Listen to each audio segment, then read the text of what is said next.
YouTube fam? I'm having my meetup game today at Lone Butte. It is my home felt, my home turf, and I'm excited to go play with some friends. I think there's about 30 people signed up on the list. We are going to be playing 2-3 no limit poker because we finally have no limit here in Arizona, as you saw from my last vlog. So hopefully we'll run good, get in some good hands, and of course I'll update you guys as we go. All right, see you guys at Lone Butte. Untitled players will be starting at 2-3, 6 p.m. PokerfaceAsh on table number 3.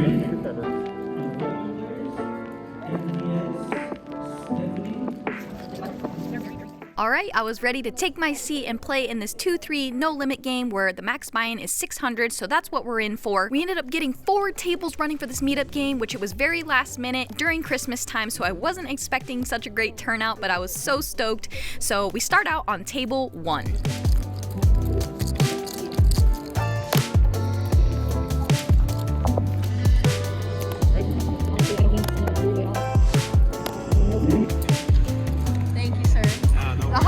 Hold'em guy. Thank you. This is awesome. Alright, see you. Alright, still very early in the session, only played a very few amount of small pots. I look down at black 9s under the gun and I make it 15 to go. A player in middle position makes the call, so we're going heads up to a flop. The flop is Queen 7-7 Rainbow. I'm in a continuation bet here and I put out a bet of $15. He makes the call. The turn is not the greatest card in the world, it's another queen. So at this point, my pocket 9s desperately want to get to showdown, so I check it over to him. My hand went from mostly value to wanting to get to showdown, so when we check, we're happy to see that he checks back as well. The river is a complete blank and I check again. Depending on his sizing, I won't be folding the river if he throws out a bet, but luckily for us, he does check back and we're able to show down our 9s and take down the pot.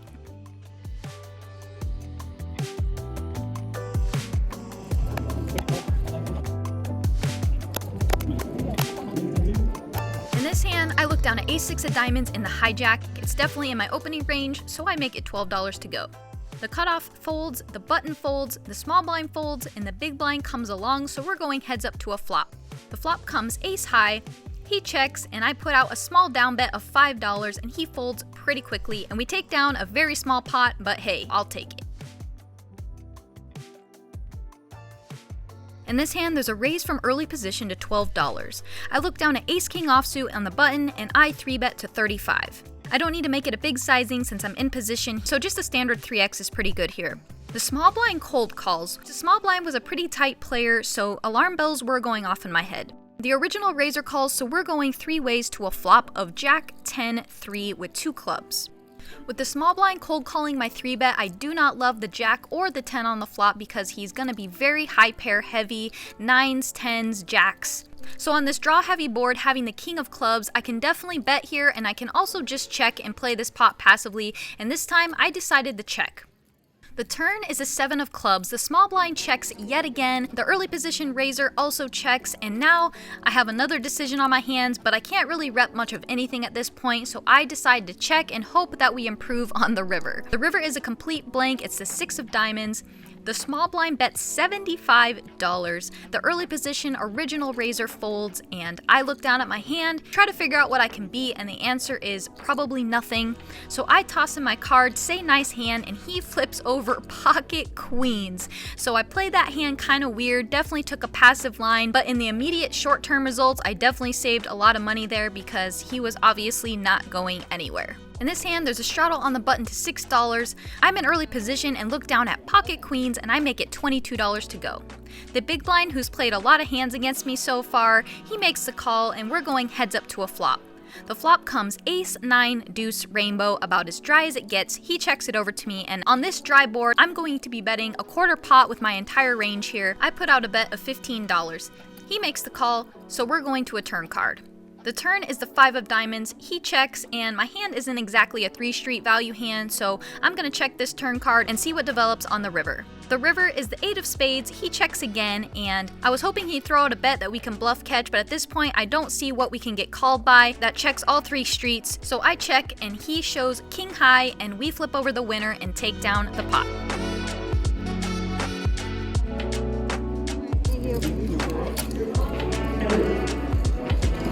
Thank you. did there. Alright, in this hand, I make a pretty annoying mistake, but it was still an interesting hand nonetheless. So I look down at pocket nines yet again, and I raise it up to $12. My buddy Stephanie on my left makes the call. The button, who's been playing pretty tight, he raises it up and he makes it $45.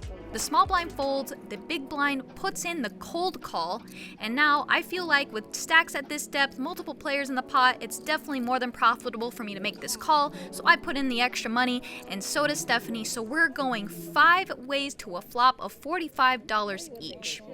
The flop is 9-5-3 rainbow, so we flop top set. What a luck box. Checks over to me, and for some reason, I thought I was last to act. I was completely discombobulated. I had people coming up to me, lots going on, trying to arrange people getting seats in this meetup game, and it's totally my fault. I never would just be leading here. I would always be checking to the raiser in position, especially when I flop top set. So I put out a bet of $70 for some reason, thinking that I was last to act and I didn't want it to check through. Totally forgetting that the guy who raised to my left was on the button. Total brain fart, but here we are. So Stephanie folds, the original raiser folds, everyone else folds, and I feel like I just lost out on $1 million. Nevertheless though, we do pick up a super nice pot, multi-way here with top set, but I'm super bummed that the pre-flop raiser obviously didn't have an overpair or a strong holding, or he definitely would have continued. Either way, we scoop a nice pot. This was definitely the hand of the night. So my friend Hodge raises under the gun to $15. There's 2 callers in early and middle position, and I look down at pocket kings on the button, and I want to raise it here, and I'm going to make it a little bit bigger since there's multiple callers here. Even though I am in position, I make it $75.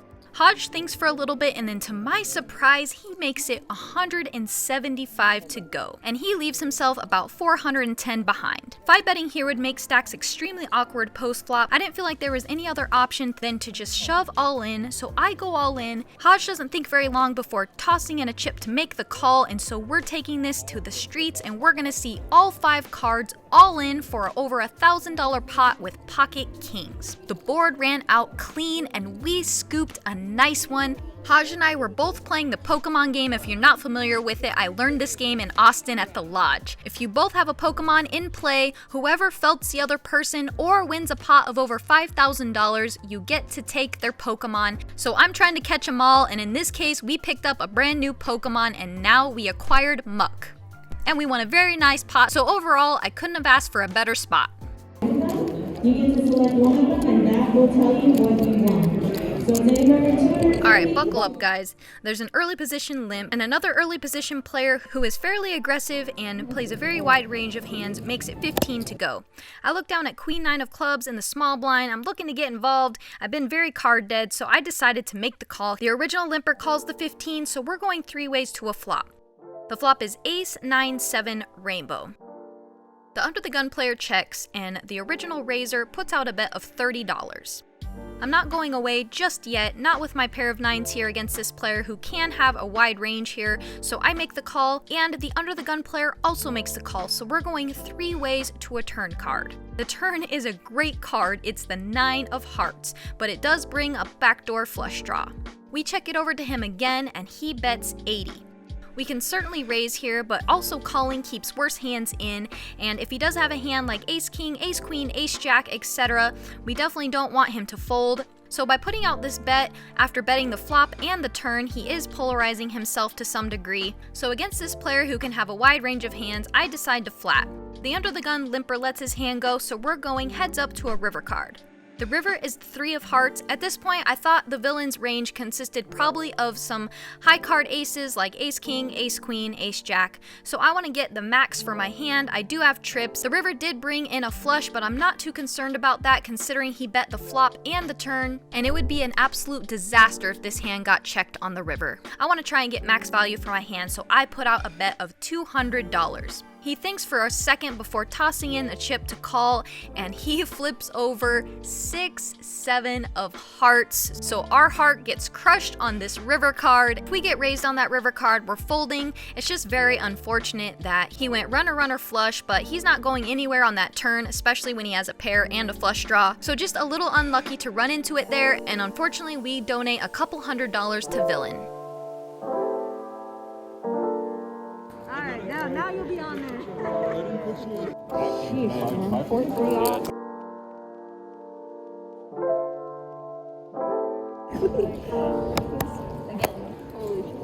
Well, that sucks. Positive.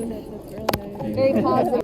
I really want to play. Taking a quick break here at Lone Butte. I'm at my very last table, and I've been very card dead the past 2 tables. Won a really nice pot with the kings all in against ace king, but then I got a little bit coolered with trip nines when he backed into a flush with a hand I did not think he had. But anyway, I'm gonna try and wrap up here. I actually got 4 tables going, and I wasn't really expecting this big of a turnout, so it's been really fun, really awesome. And all right, let's see if we can book a win.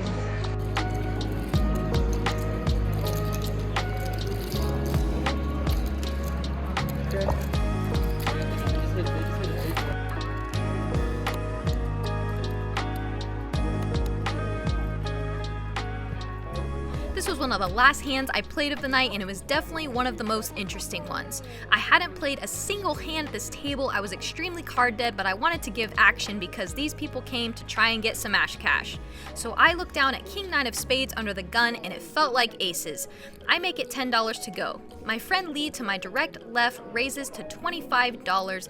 Middle position calls his 3-bet, and I'm not going anywhere, especially since I already decided to play king 9 suited, so let's take this to the streets. We're going 3 ways to a flop of 9-7-4 rainbow, so we flop top pair with a king kicker. I check. Lee, who 3-bet, he also makes the check, which I found pretty interesting, and the middle position player checks as well, so we go 3 ways to a turn card. The turn is a king, so now we have top 2 pair. I can't let this check any further, and especially if Lee has a hand like ace-king that he decided to check on the flop, I definitely want to start getting value now, so I bet $40. Lee raises to 95, and the other player makes the fold. I found it interesting that Lee checked the flop. He does like to play very trappy, so alarm bells were already going off in my head. I do have top 2 here, so I can't fold. I'm not gonna raise, so let's make the call and see what develops on the river. The river is the beautiful king, so we make top full house. It would be a disaster for me to check this over and for Lee to check back, so if he has any type of strong holding here, I have to put the pressure on, so I'm gonna put out a bet and I make it $150.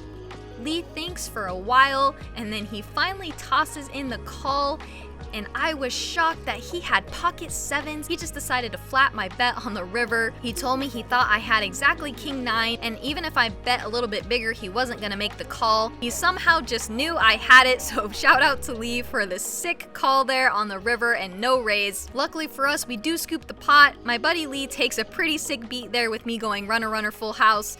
But hey, it happens, and we win one of our last pots of the night.